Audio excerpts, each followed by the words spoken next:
अस्सलाम वालेकुम। आज हम एलिस्टेटर की एक और क्लास जिसमें हम आगे काम करेंगे और इसमें देखेंगे कि हम मज़ीद चीज़ों को कैसे इसके ऊपर यूटिलाइज कर सकते हैं।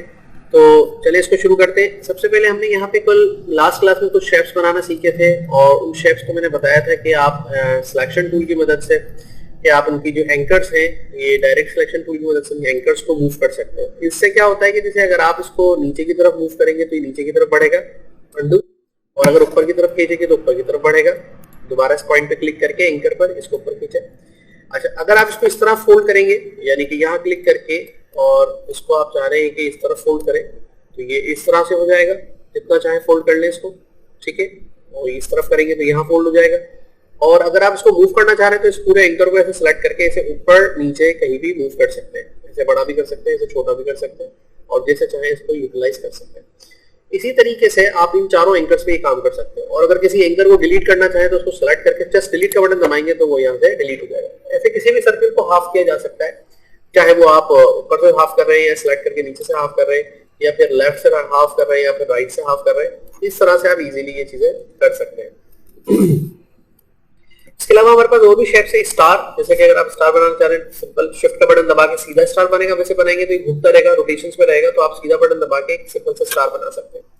अब एक तो इसके अंदर कलर से नॉर्मल आप भर सकते हैं, यानी कि सिंगल कलर जो भी आप भरना चाहें इसके अंदर से, ये नॉर्मली यहाँ से भर रहे होते हैं।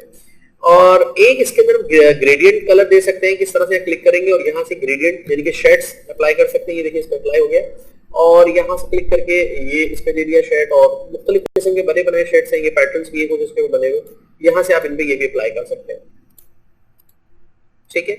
अच्छा, इसके अलावा यहाँ पर अगर सपोज कभी ये वाला शेड इसको देना है तो आप इसको सिलेक्ट करेंगे और यहाँ से आई ड्रॉपर टूल, यहाँ पे देखिए आई ड्रॉपर टूल है, यहाँ पे क्लिक करके जैसे आप इस पे क्लिक करेंगे तो शेड उस पे अप्लाई हो जाएगा।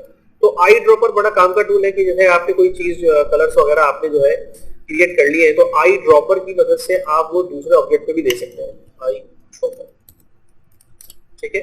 तो ये टूल को आपने याद रखना है और इसको भी आपने यूज करते रहना है। अब जैसे कि अगर आपने इसको कोई शेड दिया और वो शेड आपने ये वाला दे दिया था, लेकिन अब इस ऑब्जेक्ट को भी वही देना चाहते हैं तो क्लिक करके इसको जो भी क्लिक करेंगे तो ये उसी शेड पे कन्वर्ट हो जाएगा।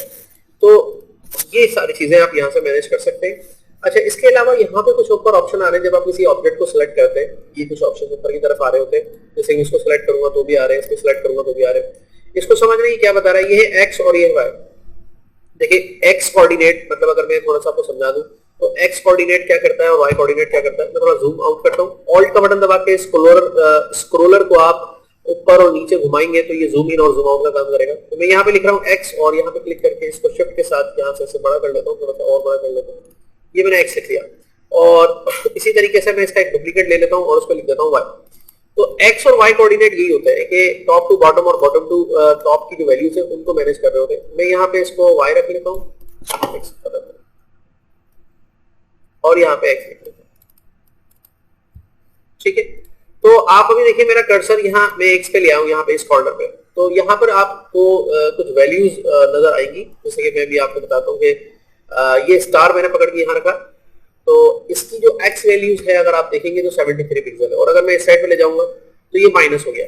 मतलब आर्ट बोर्ड का ये जो कोना है ये एक्स की जीरो वैल्यूज है, जीरो वैल्यू। आप जिस तरह ऑब्जेक्ट को राइट साइड में बढ़ाते जाएंगे उसकी एक्स वैल्यू में इजाफा होता जाएगा। नोट करते रहे, 475 हो गई, 3768 हो गई, ये सारी चीजें। और अगर आप इस आर्ट बोर्ड के साइड पे जाएंगे तो फिर आपको नजर आएगा कि एक्स के अंदर नेगेटिव नंबर का इजाफा हो रहा है, ठीक है। तो ये x यानी किसी भी ऑब्जेक्ट को आगे ले जाएंगे इसकी x वैल्यू में इजाफा होगा। और इसी तरह से y, आप देखिए यहाँ पर x की वैल्यू और y की वैल्यू दोनों जाहिर हो जाएगी। मैं इस स्टार को उठा के यहाँ ले जाता हूँ तो यहाँ पे बता रहा है x 49 है क्योंकि x इसी पोजीशन पर है और जबकि y की पोजीशन जो है 40 है। तो जैसे अगर मैं इसको नीचे लाता हूँ तो आप देख रहे हैं कि y की पोजीशन में इजाफा होता जा रहा है, ठीक है। 159, 678, 790 और ऊपर जा रहा हूँ तो y की पोजीशन में कमी आती जा रही है। तो किसी भी ऑब्जेक्ट को नीचे से ऊपर लेके जाएंगे तो y की पोजीशन में कमी आएगी और किसी भी ऑब्जेक्ट को नीचे की तरफ लाएंगे तो y की पोजीशन में वैल्यू में इजाफा होगा। लेकिन अगर आप आर्ट बोर्ड के नेगेटिव ऊपर की तरफ जाएंगे तो फिर y की वैल्यू जो है इजाफा तो होगा लेकिन नेगेटिव में इजाफा होना शुरू हो जाएगा। तो x और y की वैल्यू का ये काम होता है। मिसाल के तौर पे आप अपने आर्ट बोर्ड के मुताबिक किसी परफेक्ट लोकेशन पे इसको सेट करना चाह रहे हैं तो आप यहाँ से x की वैल्यू बताएंगे। जैसे सपोज 400x की वैल्यू बता दी, अब 400x की वैल्यू यहाँ बनती है। अब इस तरह y की वैल्यू बता दी, 400y की वैल्यू बता दी, तो 400y की वैल्यू है। मतलब ये ऑब्जेक्ट यहाँ से 400 पर है और ऊपर से भी नीचे 400 की वैल्यू पे सेट है। इसके आगे विड्थ और हाइट आ रहा है। विड्थ और हाइट में से अभी नॉर्मली हम इसकी विड्थ को और हाइट को खुद ही मैनेज कर रहे हैं, ये देखिए बड़ा कर रहे हैं, छोटा कर रहे हैं, यहाँ से ये हो रहा है। आप परफेक्ट विड्थ और हाइट भी बता सकते हैं। फॉर एग्जांपल आपने कहा 100 पिक्सल इसकी जो विड्थ होनी चाहिए और 100 पिक्सल इसकी हाइट होनी चाहिए, तो h मीन हाइट, और ये देखिए पूरा 100 पिक्सल का हो गया, ठीक है। इसी तरह से अगर आप इसको 200 का करना चाह रहे हैं 200 और देन इस पे क्लिक करके 200, ये देखिए 200 बाय 200 का हो गया। तो आप परफेक्ट इनकी पोजीशंस को भी यहां से कैलकुलेट कर सकते हैं, विड्थ और हाइट की और एक्स और वाई पोजीशंस को भी, ठीक है। अब आते हैं थोड़ा सा इसकी तरफ की मजीद इसके अंदर और क्या ऑप्शन है जिनको हम यूज करके थोड़ा बेहतर काम कर सकते हैं। जैसे लाइन ड्रॉ करनी है, यहाँ पे लाइन है, आर्क है, स्पाइरल है, ये सारी चीजें ड्रॉ हो सकती है। क्लिक करें लाइन के ऊपर, स्ट्रेट लाइन ड्रॉ करनी है, शिफ्ट का बटन दबा के स्ट्रेट लाइन इस तरह ड्रॉ कर लें, शिफ्ट का बटन दबा के स्ट्रेट लाइन ऐसे ड्रॉ कर लें।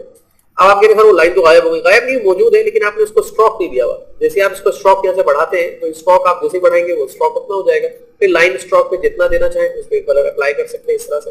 इसी तरह इस लाइन को सिलेक्ट करके भी स्ट्रोक जितना रखना चाहे और उसके बाद उसका स्ट्रोक का जो पोजीशन है वो जितना रखना चाहे उसको इस तरह से रख सकते हैं, ठीक है। अगर आप लाइन पे क्लिक करें तो आपको देखिए लाइन पे क्लिक करने पे ये नजर आ रहे हैं, ये क्या कहलाते हैं, ये तो 3 पॉइंट्स आ रहे हैं, इनको हम एंकर्स कहते हैं। और ये जो पूरी लाइन के अंदर एक पतली सी बारीक सी आपको एक और लाइन नजर आ रही है, इसे कहते हैं पाथ, यानी कि इस एंकर से इस एंकर का एक पाथ है और इस एंकर से इस एंकर का एक पाथ है। इसको आप मूव कर सकते हैं सिलेक्शन की वजह से, जहां भी एंकर आएंगे क्लिक करेंगे यहाँ पे, इसको ऐसे पकड़ के ऊपर कर दे लाइन को, ठीक है, ऐसे नीचे कर दे लाइन को। तो इस तरह आप इसके अंदर चेंजेस ला सकते हैं और यहाँ से पकड़ के भी आप ऐसे कर सकते हैं ऊपर नीचे, और इसे छोटा बड़ा इजीली कर सकते हैं। ये देखिए इस तरह से भी एक ऑब्जेक्ट को क्रिएट कर सकते हैं, ठीक है। अच्छा, इसके साथ साथ आप यही काम सारे चीजों के साथ कर सकते हैं। सिलेक्शन टूल लेंगे, अब इसके देखिए कितने एंकर्स हैं, मैंने सिलेक्शन टूल लिया हुआ, डायरेक्ट सिलेक्शन टूल लिया हुआ और उसको कितने इसके एंकर्स आ गए, 1 2 3 4 काफी सारे एंकर्स हैं।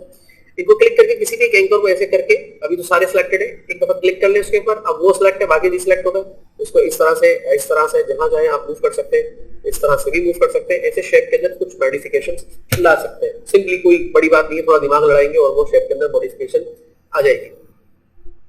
अच्छा, लाइन के अलावा आर्क है, आर्क को तो आप नॉर्मली बताएंगे कितने पिक्सल एक्सेस में बनाना है, तो वो आर्क उस समय क्रिएट हो जाएगा।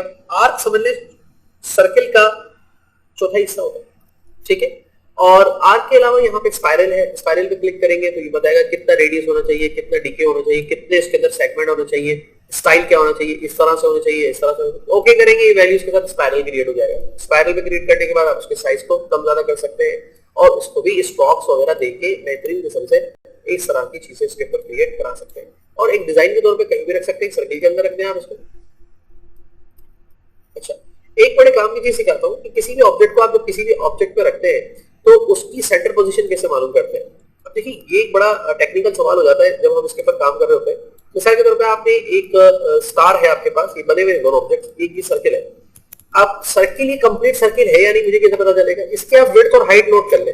अगर इसकी विड्थ और हाइट इक्वल है तो ये कंप्लीट सर्किल है, अगर विड्थ और हाइट इसकी इक्वल नहीं है तो ये कंप्लीट सर्किल नहीं है। मतलब अगर इसकी विड्थ 243 और हाइट 250 है तो ये कंप्लीट सर्किल नहीं है, ठीक है। और अगर मैं इसकी कंप्लीट सर्किल बनाना चाहता हूं तो 250 और यहां से 250 ये ले लिया, अब ये कंप्लीट सर्किल है। ओके, अब इसके अंदर एक शेड दे देते हैं, ये शेड दे दिया मैंने इसका ग्रेडियंट का। लेट्स सपोज मैंने इसके ऊपर इसको इसके सेंटर में सेट करना, अब ये भी कंप्लीट है नहीं, इसकी भी विड्थ और हाइट को सेट कर ले। इसको मैंने 150 और 150 में सेट कर दिया, तो अभी कंप्लीट हो गया। अब मैं इसको इसके सेंटर में सेट करना चाहता हूँ, ये सेंटर में है या नहीं मुझे कैसे पता चलेगा। सेंटर में सेट करने के लिए आपको किसी भी ऑब्जेक्ट को अगर किसी दूसरे ऑब्जेक्ट के सेंटर में सेट करना है तो उसका बेहतरीन तरीका ये, दोनों ऑब्जेक्ट को सिलेक्ट करें, ठीक है। आपको ऊपर ये निशान नजर आएंगे, ठीक है। देखिए दोबारा नोट कर ले, दोनों को सिलेक्ट करेंगे तो ये निशान नजर आएंगे, वरना नजर नहीं आएगा, एक ऑब्जेक्ट में नहीं आएगा। सिलेक्ट करने में दोनों निशान आएंगे। अब इसमें क्या है, ये है लेफ्ट, ये है सेंटर, ये है राइट, ये है टॉप, ये है सेंटर, ये है बॉटम, ये है वर्टिकल डिस्ट्रीब्यूट और हॉरिजॉन्टल डिस्ट्रीब्यूट। वर्ड की तरह कुछ ऑप्शन है लेकिन इसको थोड़ा समझ लें। वैसे अगर आप सेंटर करेंगे तो दोनों ऑब्जेक्ट एक दूसरे के सेंटर पे हो जाएंगे, टॉप बॉटम या लेफ्ट राइट से। जैसे मिसाल के तौर पे ये ऑब्जेक्ट ऊपर है और दोनों को सिलेक्ट करके मैंने यहाँ से लेफ्ट राइट किया तो सेंटर हो गए, और यहाँ से टॉप बॉटम किया तो ये सेंटर हो जाएंगे। आई थिंक ये वाला टॉप बॉटम, ठीक। लेकिन बाजू बात क्या होता है, ये स्टार जो है मिसाल के तौर पे इस ऑब्जेक्ट के बना हुआ तो सही है, लेकिन इस ऑब्जेक्ट के ये इस जगह पे नजर आ रहा है। आप चाहते हैं सर्किल की पोजीशन चेंज ना हो, सर्किल अपनी जगह पे रहे और स्टार इसके सेंटर में आ जाए, तो दोनों को सिलेक्ट करना है इस तरह से और फिर क्लिक करना है सर्किल पे। आई बात, दोनों को सिलेक्ट करना है और फिर क्लिक करना है, सर्किल बन गया अब आपका सेंटर पॉइंट। अब आप कहेंगे इसको लेफ्ट राइट सेंटर, तो स्टार है इसके सेंटर में आ जाएगा, टॉप बॉटम सेंटर तो ये इसके सेंटर में आ जाएगा। अब आप टॉप पे कहेंगे, बॉटम पे कहेंगे सेंटर, लेफ्ट पे कहेंगे, राइट पे कहेंगे सेंटर, और ये इस तरह से मैनेज होते रहेंगे। ठीक है ना? तो इजीली ऑब्जेक्ट को इस तरह से आप मैनेज कर सकते हैं और फिर इनको अलग अलग भी कर सकते हैं। फॉर एग्जाम्पल स्टार के अंदर आपको एक ये वाला शेप भी मेंटेन करना है, तो शिफ्ट के साथ मैंने इसको छोटा किया और इसको उठा के यहाँ पे रख दिया। अब आप सर्किल को नहीं सिलेक्ट करेंगे, अब थोड़ा आप जूम करेंगे और पहले इसको थोड़ा आगे ले आए। ठीक है, अब आप कहेंगे कि भाई इसके सेंटर में आ जाए, समझ यहाँ है, शिफ्ट के साथ इन दोनों को सिलेक्ट कर लेंगे और फिर इसके क्लिक कर देंगे और फिर बाद लेफ्ट राइट सेंटर और टॉप बॉटम सेंटर, ये अब इसकी सेंटर पोजीशन है। ठीक है, लेकिन अब ये इसकी तो सेंटर पोजीशन है पर ये फिक्स सही नहीं हो रहा, ये एक अलग मसला है। फिर उसको आप अलग से मैनेज कर ले, एरो कीज की मदद से, डाउन एरो कीज की मदद से उसको इस तरह से अप एंड डाउन पे सेट कर सकते हैं। ठीक है, तो इस तरह से आप मुख्तलिफ शेप्स जो है इजीली क्रिएट कर सकते हैं। आप ऐसा भी कर सकते हैं कि इस शेप को आप सिर्फ थोड़ा सा ऐसे करके और यहाँ से इसकी थोड़ी सी विड्थ और हाइट को कम करके हल्का सा यूं कर दें और इसको राइट बटन दबा के इसके पीछे भेज दें तो बैक कर दें। ये देखिए, ये भी एक शेप की एग्जांपल है, ये भी एक शेप क्रिएट हो गया। ठीक है, तो यहाँ पर आप ये सारे काम कर सकते हैं जो इसकी पोजीशंस वगैरह सेट करने तो। अच्छा, ग्रेडियंट नॉर्मली आपको बने बनाए जो ग्रेडियंट्स हैं वो तो आपको यहाँ मिल जाते हैं। अभी मैंने एडवांस ग्रेडियंट का ऑप्शन नहीं बताया। अच्छा, दूसरा ये ऑप्शन है, ये क्या काम करेगा भाई, जो ग्रेडियंट आपने अप्लाई किया है उस ग्रेडियंट की पोजीशन को सेट कर सकता है। फॉर एग्जांपल आप यहाँ से क्लिक करके इसकी ग्रेडियंट की जो पोजीशन है आप उसको कम ज्यादा कर सकते हैं। जैसे कि ये ग्रेडियंट इस तरह से अप्लाइड है, आप इस ग्रेडियंट को ऐसे अप्लाई कर दें, आप इस ग्रेडियंट को ऐसे अप्लाई कर दें, आप इस ग्रेडियंट को ऐसे अप्लाई कर दें, शिफ्ट का बटन दबाएंगे स्ट्रेट हो जाए। आप इस ग्रेडियंट को ऐसे अप्लाई कर दें, ठीक है, आप इस ग्रेडियंट को इस तरह अप्लाई कर दें, तो उसके अंदर ही चेंजेस आ सकती है। आप इसको थोड़ा यहां से अप्लाई कर दें, आप इसको थोड़ा सा यहां से अप्लाई कर दें और कर दें। तो ये चीजें इस तरह से क्रिएट की जा सकती है बड़ी आसानी के साथ। ओके, अच्छा, अब सेकंड ऑप्शन इसके अंदर क्या है कि लाइन बना लिया, स्पाइरल बना लिया, रेक्टेंगुलर ग्रिड, ये भी बड़ा अच्छा ग्रिड है। क्लिक करेंगे, आपसे पूछेगा भाई विड्थ और हाइट बताइए और कितने आपको डिवाइडर चाहिए और कितने आपको वर्टिकल डिवाइडर चाहिए, मतलब वर्टिकल कॉलम कितने चाहिए, हॉरिजॉन्टल रोज कितनी चाहिए। लिख लें यहाँ पे 5, 10 जो भी चाहिए। उसके बाद इसको क्या कर देंगे, ओके, ये ग्रिड कर दिया। ग्रिड क्या है, आप इसको बड़ा भी कर सकते हैं, छोटा भी कर सकते हैं। सिलेक्शन टूल लें और उसको बड़ा छोटा कर लें। ये सिर्फ इसलिए कि आप इसके अंदर कोई स्टाइल्स वगैरह, डिजाइन वगैरह दिखाना चाह रहे हैं तो ये इसको आप नॉर्मली बना के ऐसे दिखा सकते हैं और कुछ लिखनी है तो वो भी लिख सकते हैं। ठीक है, ग्रिड यहाँ से बन जाता है। स्टार के साथ साथ पॉलीगॉन है, एलिप्स है, वो सब यहाँ से क्रिएट कर सकते हैं। एक है फ्लेयर टूल, क्लिक करें, फ्लेयर टूल को हल्का सा ऐसे क्लिक करके ड्रॉ कर दें किसी भी ऑब्जेक्ट के ऊपर, इस तरह का एक शेड क्रिएट कर देगा। उसको राइट बटन दबा के अरेंज में जाके फ्रंट कर दें और यहाँ से इसको इस तरह रख सकते हैं। ठीक है, तो इस तरह के इफेक्ट्स आप इसके अंदर क्रिएट कर सकते हैं। फिर शेपर टूल है और मुख्तलिफ टूल्स है, इनको भी हम आहिस्ता आहिस्ता डिस्कस करते चले जाएंगे और हमारी जो क्लास है वो आगे बढ़ती चली जाएगी। तो ख्याल आपको ये करना है कि जो टूल आपको बताया जा रहा है उस टूल को अच्छी तरह से आप प्रैक्टिस करके देखें, चीजों को आप अप्लाई करके देखें किस तरह से वो काम कर रही है और फिर उससे कोई ना कोई शेप को हम क्रिएट करने की कोशिश करेंगे। चलिए ठीक है, इसके लिए